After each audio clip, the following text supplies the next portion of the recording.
Hi, I'm Mikkel Weber, founder and auteur of House of Peregrine.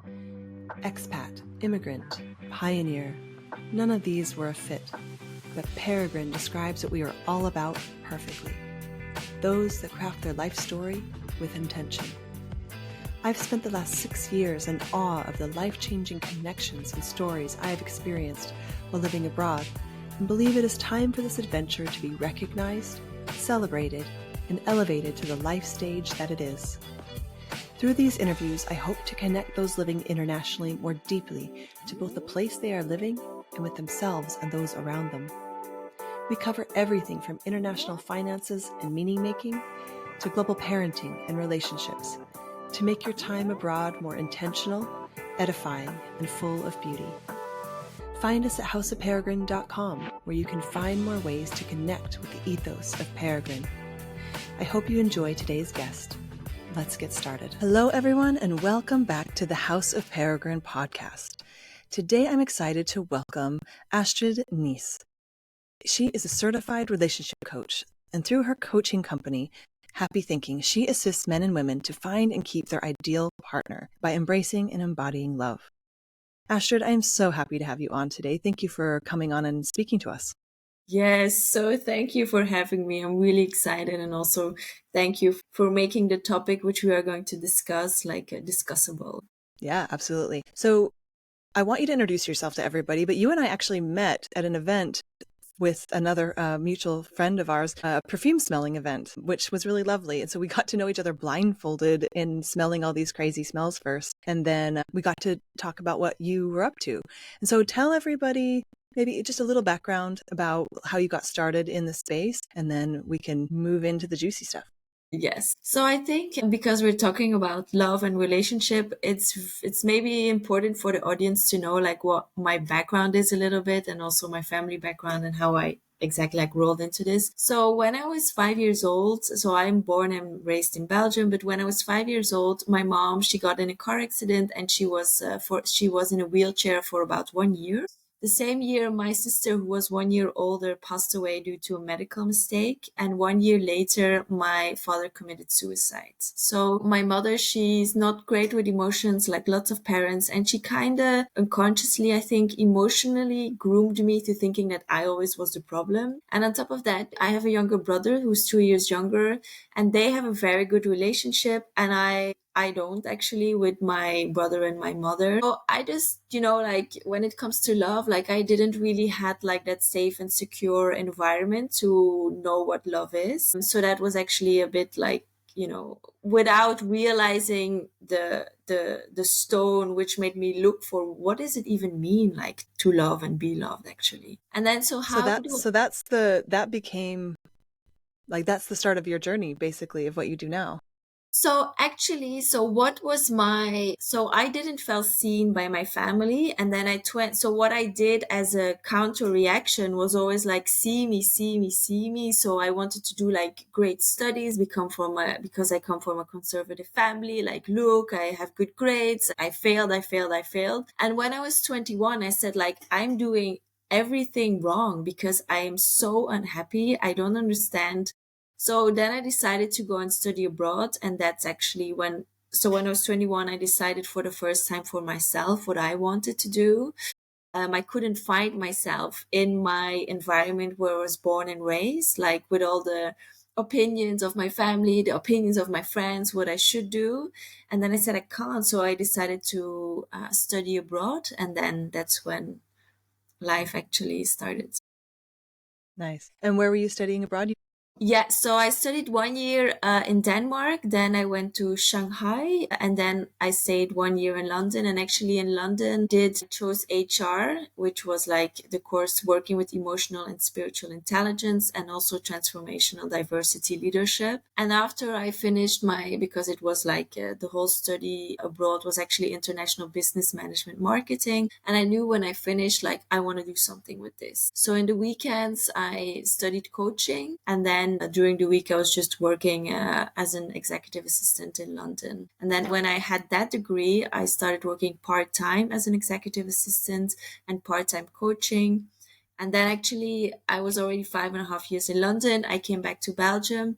And if you want to do coachings for big companies like Johnson and Johnson, the banks, Danone, you need to have specific certifications. So that's when I went to ICF to get my degree. And then the training school where I did my training, they asked me, can we put you in like Colruyt in Belgium, like different companies in Belgium to give training and coachings for us. Another two companies also picked me up.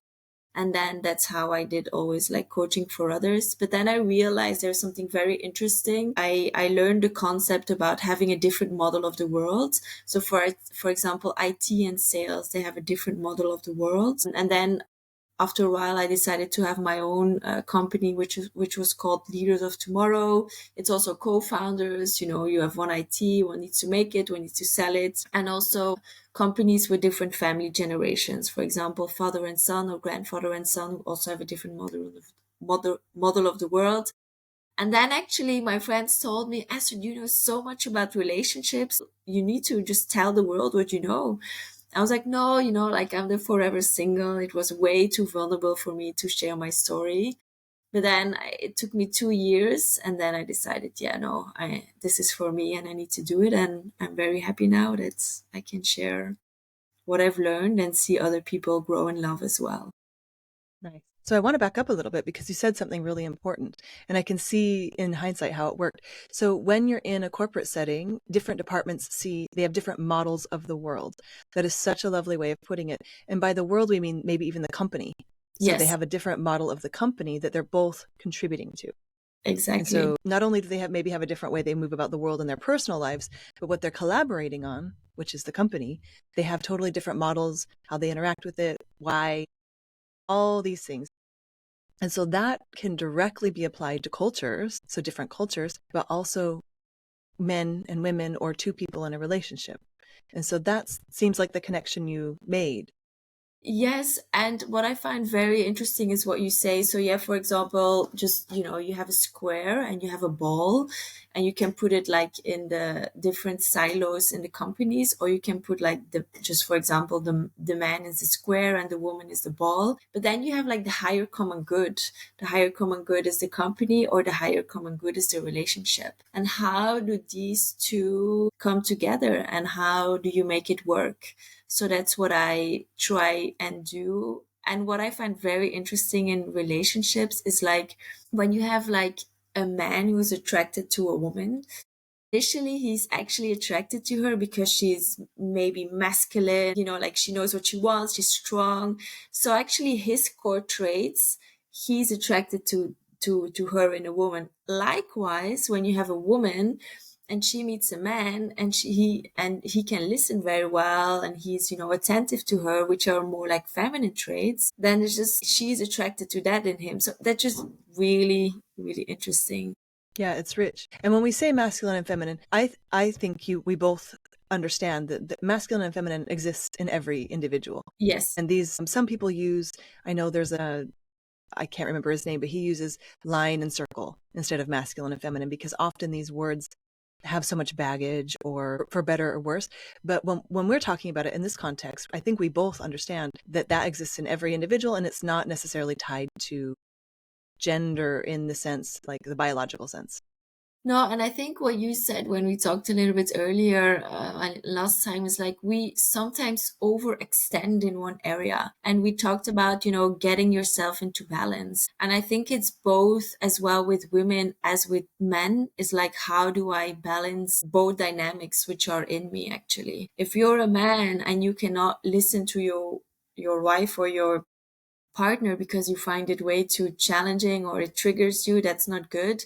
But if as a woman you don't know how to hold yourself, be a strong woman and be there and be a good backbone next to your husband, that's also not good. So it's true, like you have to balance both dynamics, yin yang, how you want to call it, like black and Yeah. white. Yeah. Line, circle. Yeah. But they're two different energies that everyone, to get to the next level, or if you're having challenges, this might be something to look at within yourself. Some people call it self-husbanding or self-wifing. Some people call it Yeah. developing your masculine, feminine traits. But I think it's lovely, and I think it's it brings things to the next level in relationship in every part of your life. So I want to back up a little bit though. So you had all this corporate training and you were seeing these two different worlds and two different, I don't know, do you call it? So I think you said worldview, which I really like, or ways of looking at the world.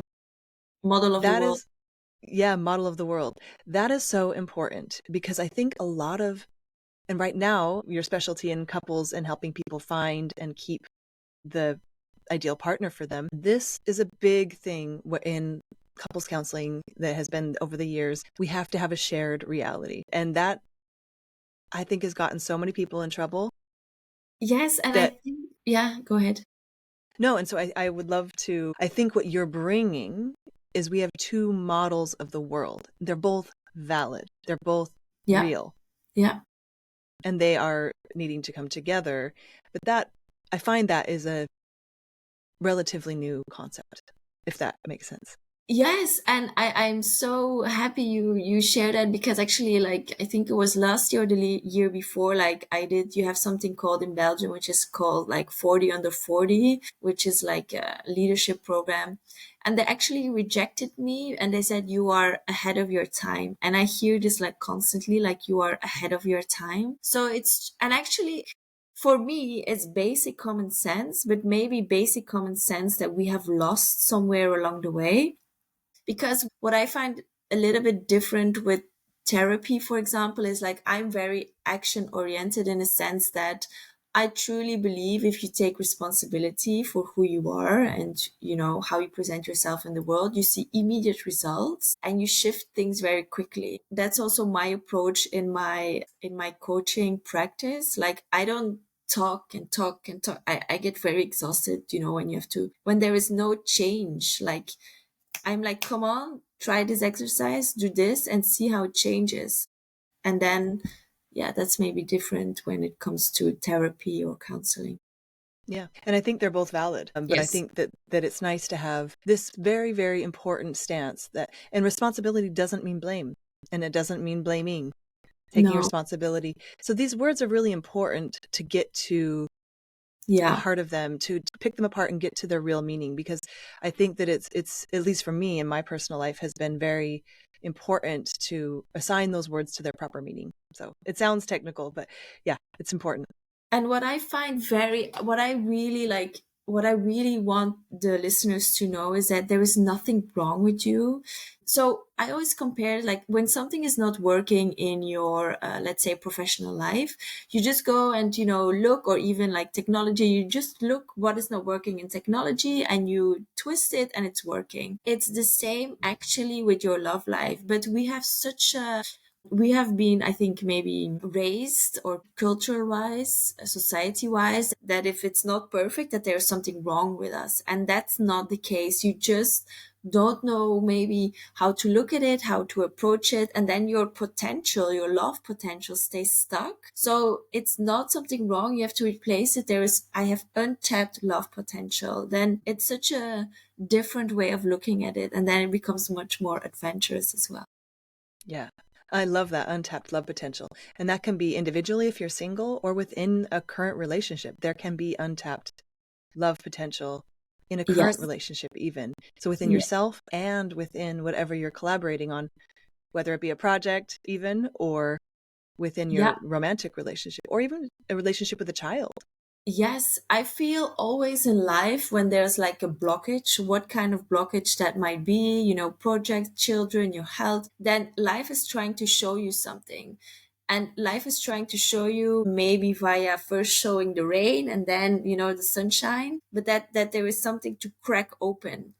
And I think nowadays we still have that impression, oh, there is a blockage, there's something wrong with me. No, you're about to crack open. So just a little bit longer, and it's what we said before, like, it's part of the process, it's part of life. And we do ourselves a disservice by not embracing that part of life. Yeah, absolutely. Okay, we're going to get to that. But first, I want you to tell me, just to give everyone an idea of the kind of clients you're working with right now. Like, give us a good summary of that, of the type of things you're working on right now. So I basically have two main questions that come in my practice. You have the single person and you have the couples. The singles, they come to me and they say like, I don't understand, Astrid. I'm just not meeting anyone. And then you have the couples and they have long relationship or 4 or 5 years and they say, should I stay or should I go? So that's actually the main questions. And so I was just writing down like, so when it comes to single persons, I had one client, she was 29 and she had never kissed a boy. So she was she was very intelligent. Like I do that. I have exercises with her, with my clients. And then she was so bright in her responses. So then, it's the challenge. Okay, I'm going out. And then she had a very how do you say, secure upbringing. She was very safe. So that was one client. Another client, she said she was so funny. She was always traveling. She had a lot of fun. She was, living her life. Great job. She said, I don't have any childhood trauma, nothing going on. I don't understand, like, why is this not working? So that was another single. But then after a while she was meeting someone and then I just observed her reactions when it came to the relationship, and she had really a form of desperation and that she wasn't aware of, so that we really had to work on. And then a third client, she was also single and she was like, I don't understand, I love my job, I'm happy, but she was always putting herself on a second place. So, and as a woman you really have to realize, and this, it might be a bit strange to hear, but you hold the power. You hold emotional power. You are the powerhouse of a relationship. And so when you outsource that to a man, then, it can go wrong. And so those are your singles. Yeah. Singles. And And then that's what you're seeing.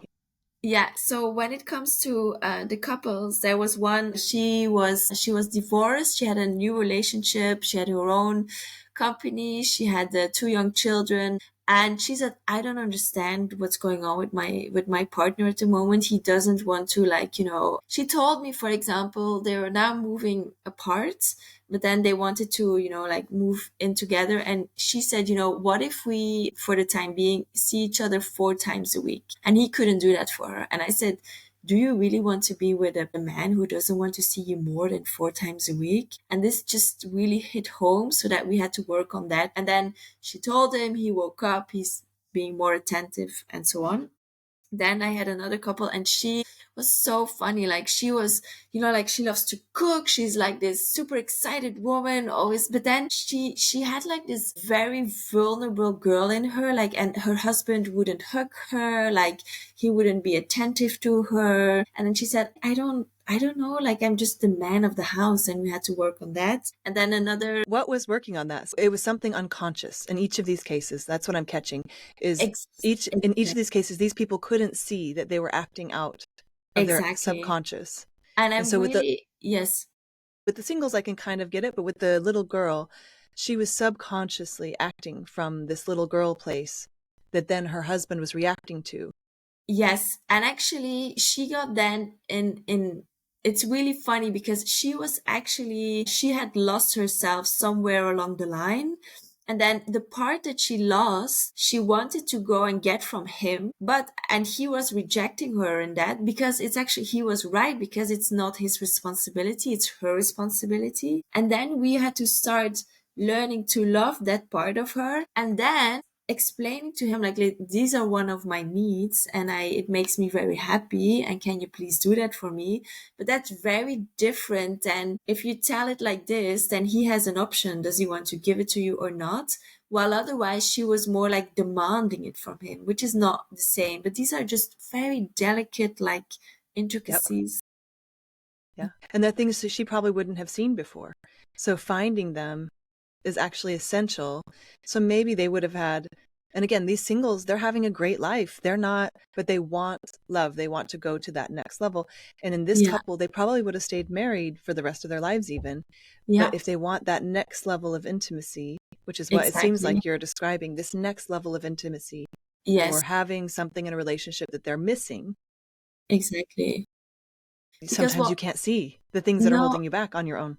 Yes. And what I find I'm very surprised that you phrase it that way, because nobody ever has phrased it that way. I'm aware, we try and intellectualize love, but you can't. It's something you have to feel and shift on the inside of your body. And that's what makes it sometimes really hard to explain to people what my work is all about, because there is something unconscious what they don't feel good about, and then they just leave it.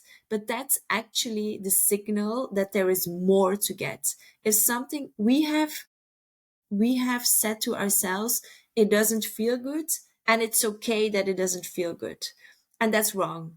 If it doesn't feel good, it means that there's something better for you out there. Yep. And And that's that doesn't always mean a new person. Because no, as we know, I mean, it can, of course it can. That like it should always be an option to break up and do all that stuff. That is a given. But we know when couples break up or when singles keep cycling through people that the same problems arise and the common denominator is you. And yes. so that those are the things we don't want to find out after that Yeah, are I just want to that like high five you. Yes. yeah, yeah, high five. But that's the kind of stuff you're looking for, which is like, hey, it's not always the other person, that it's the combination, of course, but they're bringing out something in Yeah. you that's always going to be there, whether you're with this person or the next person or single Yeah. or partnered. And may I ask you how, because that's such a valuable insight, if just the listener would understand this, how did you figure out for yourself that that's how it works? Well, I've been married for 21 years now, Yeah. to the same person. And we have a very intentional goal of staying together. Like we really, yeah, I mean, we are very dedicated to each other. Mm, But we're very, very driven, both of us. And so it really, we see it as a investment and project into our lives, not because we don't think we could be happy with other people, because we know we could. So it's really been an act of devotion to make sure that we're reaching our fullest potential with each other and hoping that means that we can do every stage of relationship and life together. yeah. But that's taken I mean, it really is an act of devotion. The Yeah. other thing is, and I think maybe you're on the scale, I don't know if you've heard this, there's a gifted scale for noticing these things. And so I don't know if I have a feeling if you haven't, you should check it out. There's a kind of gifted we know about that's like academically gifted or sports, they're really good at sports, but there's more levels. And I'll reference the work in the show notes, but there's a whole bunch, there's a group, it's an international group, and I wish I could remember the name. Intergifted, I think, is what the name is. And they go over the other kinds of giftedness. And I've realized in the last few years that I'm gifted in this part. I can see systems, I can see how they're not working. That doesn't mean I can identify it in myself. That's where I always have coaches and therapists that help me. I'm like, I'm stuck. I can't see. There's a shadow, there's a problem. So that's how I've learned, is through really devotion Yeah. to my own romantic life, I being think, yeah. being really high potential. Yeah, I think act of devotion, I think that's such a beautiful word, because we have lost, and that's in the end what it's about. And then secondly, what you said, to normalize that when you can't see something, to go and get help. But it sounds like it's a weakness, but I think it's strength to surround yourself with business coaches, with therapists, with hormone coaches, food coaches, whatever. Somatic coaches. Yep. Exactly. And what you said, like psychedelics, like everything. Yeah. It's, And everyone knows on this podcast that I've definitely been in the cutting edge of psychedelic work in relationships. And that helps. It's not necessary, but for me, it's been part of my journey. And so what I think you're doing is actually, in a way, what you can get to is psychedelics as well. So somatics, psychedelics, exercises, it really is about the things that you cannot see on your own. You're not an expert. Again, that goes to, if you want this potential, if you want this next level of potential. And for me, it's a devotion to myself first. I want to have a great love story. And that, whether that's with, and this is not for anything but my partner, but I made a promise to myself very young that I would not be married unless I was having a great love story. And that it comes true today. I'm 42. Like, I made that promise to myself when I was 6, so I think for me, it's one of my innovations in life. That's the very long answer to your question. But I yes, but I really want think to it's share just, it. yeah, Yeah. but I'm just really happy to have someone else tell that as well, and not only Yeah. me, because I think if people could look at it that way, their life would expand love wise, like one, two, Yep. three. Yep. Love wise. Every way, actually. Every relationship improves if you do this work. And I'm on it for life. Like it never ends. So it's anyway. So, but these unseen things and these, I think in couples therapy, often if it's just talking and it's just, there's a place for it, it's super helpful to get you unstuck in certain ways. But without the maybe recognition that there are darker energies or things that you don't see. Sometimes people call them shadows. Sometimes people call them blocks. Sometimes people call them unexamined parts. There's so much language for it, but what we're really doing is identifying the seen and the unseen, right? So we're taking two people, cultures in accompanying departments, realizing they have a unique blueprint of the world. I keep forgetting how you put it. It was A so good. model of the world, model of the world. Yeah. Unique model of the world. And then how do they collaborate together in the most like generative way they can for both people? And that's revolutionary, it turns out. Yes, I'm very happy you say that, because I've experienced that as well. And I think it comes back to, like the common goal, like the devotion is the relationship, first and foremost for yourself, and then together with other people and for the company or the relationship. And what I've come to realize, if something, you maybe say, okay, I need to leave, or if something is the best decision for you. Maybe it means like having a difficult conversation, leaving the company, whatever in the relationship. It's also immediately the best thing for the other person. So we sometimes think, oh my God, this person, I have to have a challenging conversation. Sometimes the other person he or she needs to hear that. And then if something feels good for you, it's automatically going to be the best decision for the other person as well. If they agree, yeah. If they also feel good. Well, actually, also sometimes when they don't feel good, like in the long run, maybe not immediately, but they will see that that was the best thing to do for both parties. Yeah. And that happens all the time in relationships and jobs, right? Yes, You and see job. the best thing that ever happened to you is being fired sometimes, Yes. or firing someone you really didn't want to, or sometimes the best thing is ending a relationship and it's the best thing that happened to you, whether you were the one doing it or the one that Yeah. had it done.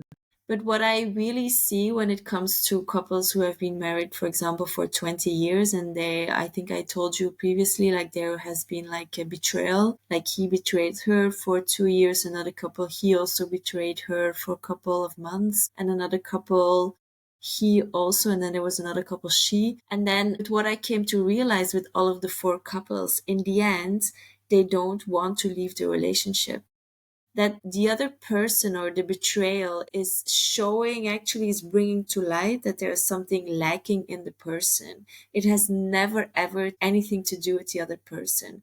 Obviously, I don't agree that, going to another person because you are lacking within yourself something, that's something good, because it's like you said previously, like, so person A doesn't feel good in the relationship anymore. He thinks that going to another person will solve this void within them, which then he realizes that it's not. And then the real work can happen. Yeah. And this is often, I mean, we're stepping onto the work of Esther Perel, where she's been working for decades about this. Her work was finding that sometimes that's the beginning of a new phase of a relationship. Yeah, exactly. And then Not I think, always, and it's not right, but it is true. yeah, it's true. And I usually see when you hit like a block or a different phase in the relationship, it's like, to me, it's not a block. It's not nice usually, but it's an invitation to start loving on a deeper level. That's what it is to me. Yeah, Yeah. It's a death always. portal. It's a Yeah. death portal. Yeah, exactly. And you are hatching a new relationship or a new kind of relationship. And Yeah. sometimes one person's ready for that and the other is not. And so that Yes. those differing layers of intimacy are really, this is the stuff poets write about through the centuries, right? Like, this is why you can write sonnets and sonnets and sonnets, and people continue to make love stories, and it's really telling the story over and over again. And so when we can go, we can go so many directions with this, but the thing I want people to know is that this is normal. Yes. Yeah. And some people don't ever go to these levels of intimacy. They stay more surface, or what I like to call, or I've heard called, role mates. in a marriage, or like you said, forever single. This Yeah. is a fine way of living. This is totally normal. This is, in fact, celebrated, in our culture in some ways. And so this is information for people who really are either in a transition that they've been dragged into somehow through a betrayal, or their partner wants to go deeper, or they're running into blocks. So it really is almost an honor to have these experiences, in my opinion. Yes, and it's really interesting that you say that, because the people who are more like on a roommate or more like surface level, although they might not always admit it and it might be too powerful for them at this stage to look at it, they remain with a certain void, but they are very good at not listening to the void, or not listening to that little voice within inside you. But deep down, we are human beings having we are spiritual beings having a human experience, and the goal of life is to expand the soul, actually. So what you're doing, if you stay in relationships which are more like brother sister relationships, you are blocking your expansion, and blocking your expansion will never feel good, and it will, maybe not in this life, maybe in another life, will keep up with you. But that's true, it's not for everybody to. But I'm always curious to find out what is a good way to have people know that it's more like I always say you have to look at like when you go on a roller coaster. It's, it's exciting, and then you go down, and then it's exciting again. And that's the same with relationships. And I think maybe my biggest handicap, or my biggest wish for other people to show them, is that it always gets better. It can never get, you can't, like when you have like a spiritual growth, you can't go, love never becomes less. It always becomes more. Yeah. You have to have faith in that, though. You really do. And that's, again, to quote Esther Perel, some people have 4 or 5 great relationships in their life. If you're odd or lucky, it's to the same person, right? And so it's easier to start over, to see that with a new relationship. It's harder to see it within the same relationship with the same person. And I think it's unfortunate, but it's true. And so longevity is not the measure for a relationship success. It's actually the amount of nutrients, just like food. Yes. Yeah. I want to give this on a tangible level, and then we can move into maybe some of the darkness stuff we were talking about earlier, because we're both kind of nerds in this area. So on a tangible level, I can imagine like there's volumes written about betrayals being the catalyst for a relationship to end, but we all know it's ended way before that, or it's in trouble way before that. And so when people come to you, and also as singles, like there's a crisis point, right? Where you're like, I want a relationship. I'm not getting a relationship, or I have to settle for relationships that aren't good for me. That seems, and then my partner betrayed me somehow. I can't, this is untenable. These two things are untenable. So walk me through like what that looks like in your coaching practice, tangibly, just quickly. So, for example, I had a client, so he actually betrayed her for a couple of months. So they come in the coaching practice together, and then he tells me his first relationship was someone really excited, and then like a lot of like how do you say, like excitement, ecstasy, and then that went down, and then he meets her. They have a relationship they have children, 3 children, relationship for 20 years. And then he tells me, actually, during the sessions, actually, I should have never married with her, because there was not like this infatuation from the beginning. But infatuation is not love, but he couldn't see that at the time. So, okay, he gets an affair. And then I also work with the lady, and I tell her, like, how does it feel? Like you have to constantly wait. Is he going back to her? Is he choosing you? Like, what is it? And she tells me it's just breaking me like 20,000 pieces. And I said, and that's what I said. That's your guideline. You cannot tolerate that someone breaks you in 20,000 pieces whatsoever. Never, with family, with no one. Okay, so what happens? Then she said, okay, well, he needs to leave then. So he leaves, he gets an apartment with his mistress. And after, not joking, 1 week, he realizes he has made the biggest mistake of his life. So he wants to come back to her.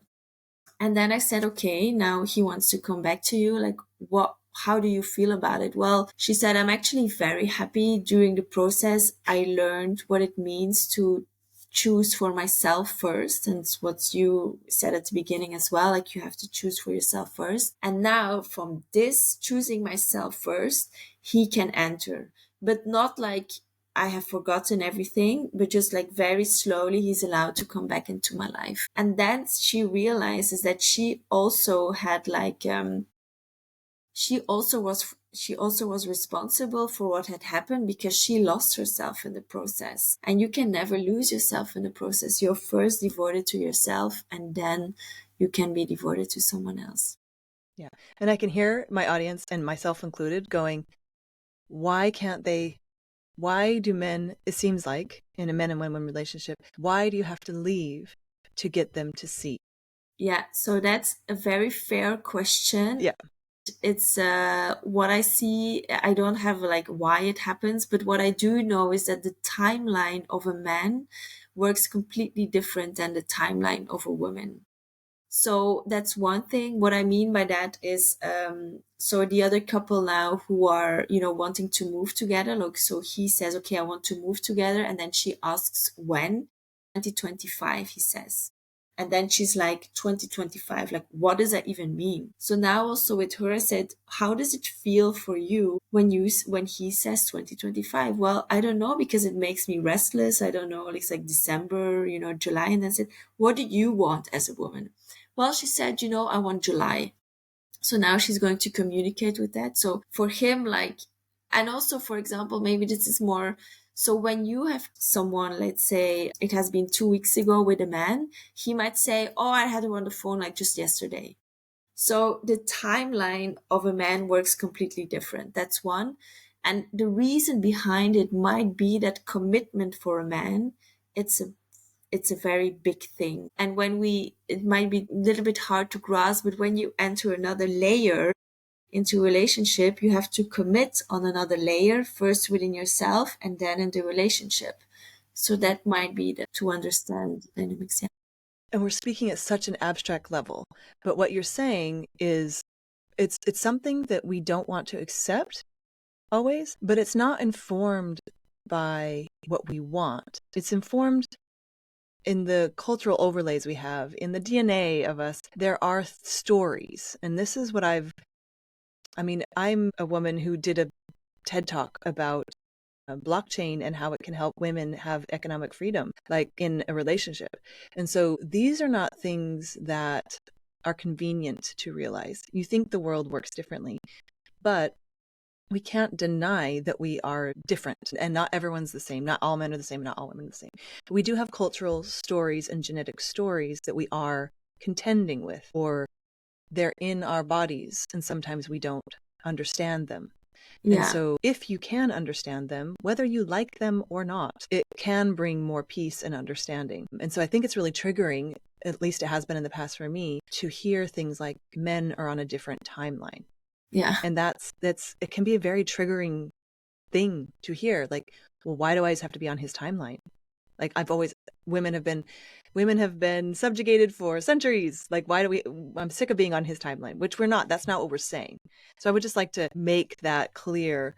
It is really acknowledging and validating that you have two different models of the world, and yours is just as valid as his, and you have to communicate that and stick to it. Yes, and that's what we've said earlier. Then you are like, okay, what am I? You're devoted to yourself, and then you're devoted to the relationship. And then I think it's how far can you go until you become resentful? What I mean is you start giving, you give someone 2 weeks, 3 weeks, but you can see after 4 weeks, then I start expecting from you. And when you start expecting from another person, you are giving too much. Yeah. And this goes to something that I know you have experienced yourself, which is what I call them unconscious or like you're making a contract with someone that they're not signing and expecting something in return. And so I think this is something that often men and women do this. People do it all the time, but realizing you're doing it can really change how you spend your energy. So explain it. It has a name. I mean, I've heard it called many things, but how do you conceptualize this idea? So that's a very interesting one. Why is that interesting? Because we can only talk about it, but then the works comes to you because you have to feel it. And see. You have to and feel experience it. Yes, it's an experience where, like, for example, when it comes to the move, someone else could have said, okay, I can tell it has to happen for me in March, because if it's later than March, I feel this is not correct for me. And someone can say it has to happen for me in September, because before that or after that doesn't feel good to me. So that's up to the person itself to feel it. And I think, But yeah, so if you, for instance, say, oh, I'm going to compromise and do it in December like you want, but then I expect you to pay for more of the move then, since I'm doing, and you don't communicate any of this. yeah, These are the unconscious or give to get. exactly. Yeah, yeah. And I think that that's such an interesting, because we do it, we tend to do it quite often, like also in jobs, like, okay, I will finish this paper, and then she or he will be super excited I'd finish it, and then the paper, someone just grabs it, and then you don't get recognition. So I think then we are not talking about love anymore. We are talking about a transactional relationship. And that's what we're trying to avoid. We want to have like a heartfelt, not a transactional Yeah. But that relationship. can be a big one in everywhere. So when I learned that about myself and others, it was a game changer. I started being much more aware of myself Yeah, and what I was bringing into my life. And again, not blaming myself or the other person. It really is about awareness. And yeah. so that it's super important. And I think you also have to. So, what I find very interesting, I think I heard Brené Brown say that. She said, like, my husband and I, what we do is, like, for example, we come home and we say, like, if your cup is, full 100% and it's like not full at 0%, okay, I'm a solid 20, or I'm a solid 30, or I'm a solid 80 today.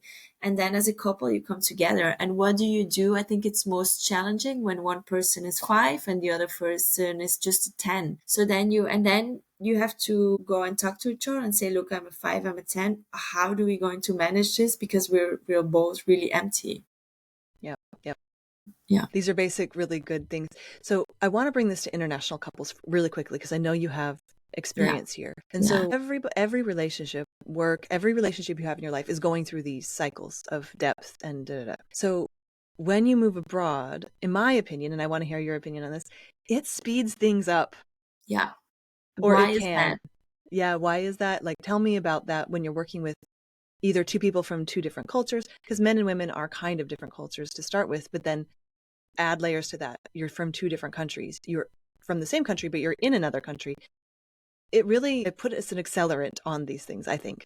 I think when you are put in another, no, basically when your comfort is taken away, your comfort of everyone, you have a support system, you can call your mom, your family. When everything of that is taken away, you're faced with like, whoa, how do I interact with these type of cultures? And you are forced to have to unconsciously, you are constantly having mirrors, because when you are in another country, so for example, I lived in Shanghai for a while, like people, like they spit, like in Belgium we don't spit when we don't like something, and for there it's completely normal. So you are really, what you are taking for granted, it's maybe not something you take for granted. And it's the same and then you start realizing about other stuff about yourself. It's the same when you have different religions. For example, when you are Jewish and you are like a Christian, how does that merge? Like, how does it work? So there's just like, yeah, like everything what you thought was normal, the ideas, the cultures, the societal norms suddenly are like, oh, maybe that's not normal. And then you go into self-reflection. And I think that self-reflection speeds up the process. Well, you go into self-reflection, or you can go into, which I've seen in myself and others, this isn't right. This isn't how it's done. And you become the arbiter of what is proper and right, standing in another country. Yeah. And people get in a lot of trouble, and in relationships as well, right? You're the arbiter, or you become the arbiter. Unless you self-reflect, suddenly become the arbiter of what Yeah. is right and wrong. And that is, And it's my coach once asked me, Astrid, who decides what is right or wrong? Who decides that? And until this day, like I'm like, yeah, I can see now what she means, but at the time I was like, what? Like hitting someone, like it's not okay. yeah, yeah. And who decides? And so this is where I'd love to. So in my experience, so getting to when you start uncovering these layers, whether it's through an international move, which I feel like I've been through all stages of this. So when my partner and I are from the same culture, more or less, but when we moved here, I started pulling apart or I guess I always say there's a cult in every culture. And so when you're outside of your culture, you start to see, again, cult is a strong word. I use it kind of in a funny way, Yeah. but you see that what right and wrong really is cultural, right? Yes. And so, and you're kind of following it. You're kind of going, oh yeah, yeah, yeah. I don't like that. I don't like whatever your culture you're in. So I'm from the US, so it's either like Trump or no Trump, right? Like that's a cult, in my opinion. Like you say, Yeah. oh yeah, I don't like him, or I do like him. And then you go on your merry way and you feel comfortable, right? But when you're Yeah. outside of your culture, you start doing that. You are confronted, like you said, with mirrors. It's a great way. You're constantly, so you can either, and so I started growing in a different way than my partner did. And he was still he was on a different journey. And Yeah. so we had to find out that we were on a different journey in our international journeys. And then Yeah. we had to validate it. We had to Yeah. be like, hey, your journey's different. And so then we were on a journey together of, do we stay here? Do we go? And every year we go through this. Do we stay here? Do we go to another country or go back home? And we reevaluate. So that's being really conscious about it. But if you move here and you're having two different experiences in a relationship, that comes with challenges and that speeds things up. So affairs happen a lot. There's a high incidence of people who were living abroad getting divorced. Like there's super high chance that if you move abroad, your relationship will go through a hard time. And so I want you just to talk in depth about that for a second, about Yeah. what we can do, what it looks I like, all think that I stuff. think it all starts with awareness. So being conscious that you might, well, if you go abroad for a job, you still might have the same company, you still might have the same structure, but you need to be aware that when it comes to a personal relationship, that structure, your house, your habits is all going to fall apart, and you don't have that backbone because you need to become a new backbone. While when it comes to the company, you have the company as a backbone, you have the rules, regulations, whatsoever. You don't have that backbone. So you need to be aware that you need to become a new and upgraded backbone. And then the question is, do you want to put effort in that? Do you want to do that? Do you want to take on that challenge, or do you don't want to take on that challenge? And I think people it's the same as what we've discussed before, only that it's another layer. It's another layer that you're completely out of your comfort zone, but that block, or that what looks like a block, it's also an opportunity for growth, to grow in love. And do you want to take on that opportunity, or just want to let it pass you by? Yeah. And sometimes you don't have a choice, because it really does, it takes away the choice of, from my experience, it takes any cracks or any, maybe, like anything that was kind of a little thing in Yeah. your relationship, and it Yeah. makes it much bigger. You cannot ignore it anymore. No, you cannot ignore it. No. And that's quite an adventure. Like, it's quite an adventure. It leads to incredible growth. Yeah. But if you're not aware of it, it's just a wild ride. And I think So it's yeah, it's great opportunity. Like, it's like, if you I mean, at the beginning it can look like an adventure. Yes, I agree. But if you look afterwards, don't you think it was one of the greatest opportunities of your life, maybe? yeah, it's a new level of education.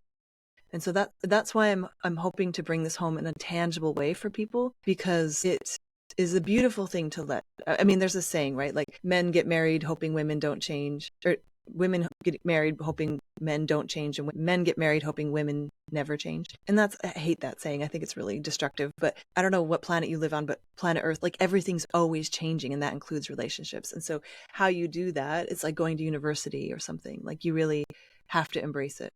Yeah. But I want And people if to you know want to it's make it normal. tangible, I always ask I always ask my clients to be like, okay, if you want, let's say, describe me the type of man you want, like characteristic wise. And then I said, what type of woman is that man going to fall in love with? I do it even if couples. And then they're like, okay, maybe I have some, like, things I need to work on. But that's a great question to also ask when you have moved abroad. Like, okay, so who is this person going to be here? And, like, what is this person wants or need from their partner who also moved with them?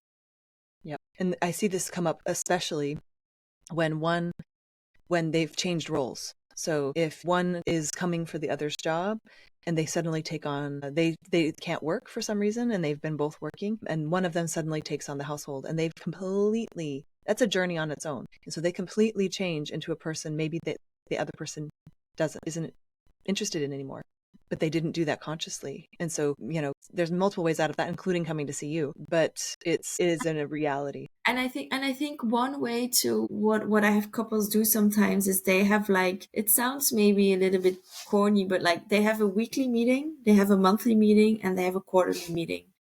Just that, they're all looking in the right directions. And when you talk about things and like you make them talkable and discussable, and there is no resentment and everybody feels good, then it's easier. Like, don't shove it under the carpet. Don't do it. That's not good. Yeah. You got to take the scary things away and make Yeah. them discussable. Yeah. That makes total sense. And so when you see people, what are you interested in right now? We spoke briefly about this. So you can get people back on track. You can get people back on track with their relationship. Do I stay or do I go gets answered one way or another. Maybe that's the goal with you. And then they move forward and inevitably something else comes up. But what are you seeing right now that you're like, it's really interesting you? So what I said earlier is like, I'm very interested now in the dynamics or good and bad. So I'm a little bit into Kabbalah just to learn, like, when I have like, so what I always say, someone who has a lot of light in them or a lot of love, they actually shine a light on the darker aspects of the other person. So, which means that I'm very interested in now how actually love works. And what I mean by that is, without experiencing all of these darker emotions. And that doesn't mean that you have to stay longer in the darker emotions than necessary, but also not shorten them than necessary and just let them be. And I'm in that process of why is that? Like, how come is that? And I'm just really keen in this moment. If I feel empty on the inside, I have like I like a reflection now. Okay, Astrid, you feel empty on the inside. You need to take a step back. You need to, it's your responsibility to replenish that hole, that void. And then you go out again. It's It's not a really powerful signal. That's a yeah. really powerful signal. Yeah. What can I bring to the relationship instead of what, or in life in general, instead of what can I take? Or what's wrong? Yeah, exactly. There is nothing wrong. It's just you have a void. And if you learn how to fill that void within yourself without anyone else, you have mastered life, I think. Yeah. Yeah. And sometimes you need to collaborate on something, right? Like, this isn't going well for me, but from a place of knowing, self-knowing.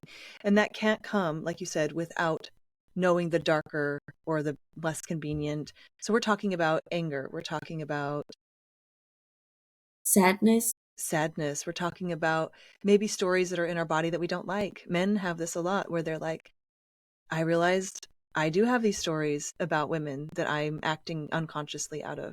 Women have this with men, right? They're afraid of them. They don't realize they're afraid of them. And so these are all, it's not just darker emotions, but it could be darker stories. It could be unconscious beliefs. And so how does Kabbalah play into this? Well, so I think what was for me very interesting is that Kabbalah says somewhere like, unless your energy is good, don't go out of the house. Just make sure you collect yourself and then go. And then I came to realize if you apply that principle to relationships, you are not going to ask from your partner, oh, I feel I need a hug. You always realize that you are giving something instead of taking. So when I was very younger, I had like this, I was entitled in a sense that when I was feeling bad, I was like, oh, my partner needs to give me a hug. My partner needs to listen to me. No, nobody owes you anything, darling. Never. Until you die, nobody owes you anything. So that's just, it makes the relationship so much lighter. If partner A does that and partner B does that, then the relationship is just always like, it's just flowing and it's light. I'm not saying everything is just light, but it's what Esther Perel also says, like, we are expecting from a partner. He's a great sex partner. He's our therapist. He's our best friend. He's a dad. He does also help. It's just way too much for one person. So I think getting a coach and doing the work you need to do with someone who's objective, someone else, and then you can enjoy your relationship much more. Yeah. And I actually hate the word objective in this context. I'm sorry to say, but because of what it means for women, honestly, because it sometimes assumes that women aren't being objective, but they are being objective about their own experience. What I love to hear is that you're a mirror for what's potentially going on, because for many years, and this is just my experience and my baggage, I would have therapists say, well, I'm objective and you are expecting too much. And I would say, not fight that, but I took it on, and then it held our relationship back for a really long time, to think that the therapist or the coach was the objective one in the room, because they come with their own. Yeah. And I'm sorry to bring this up with you, but so that's, no, it's okay. I think it's really important that it's such an important person to have that can mirror back to you and be like, is this what you mean? Is this what you want? But they are not objective. They have their own stories. They have their own baggage. They have their own whatever.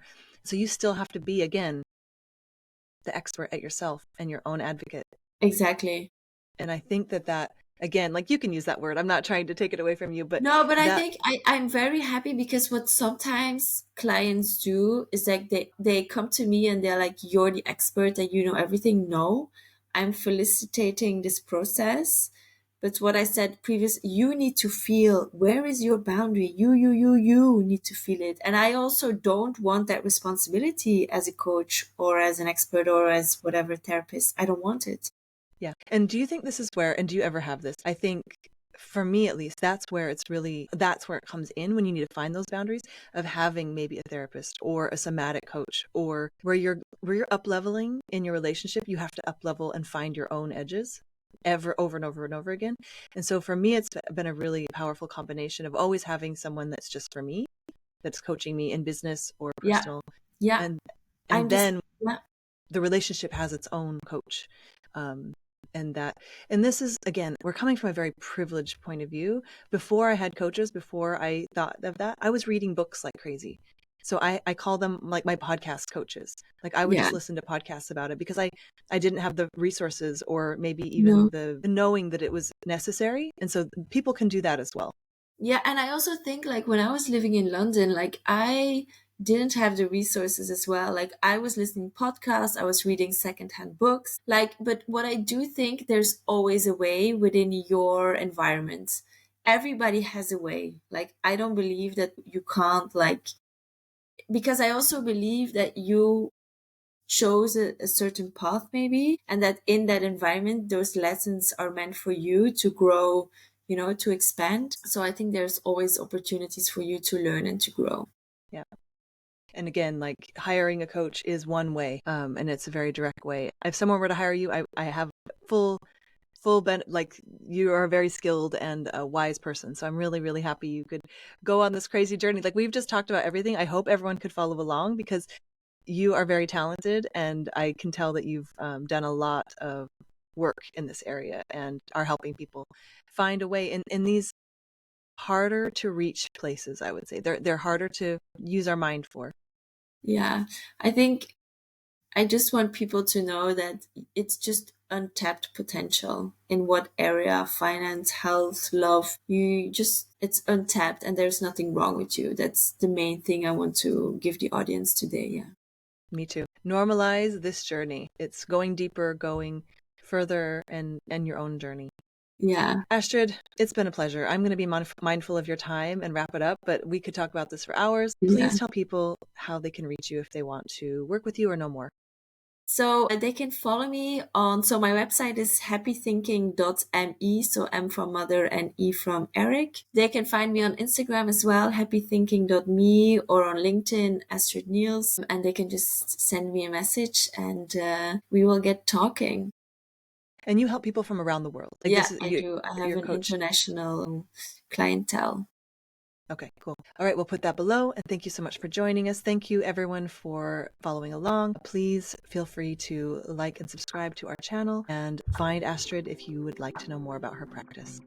Yeah. Thank you so much, Michelle. Thank you so much. Okay, that's it for today. I hope you've enjoyed our show.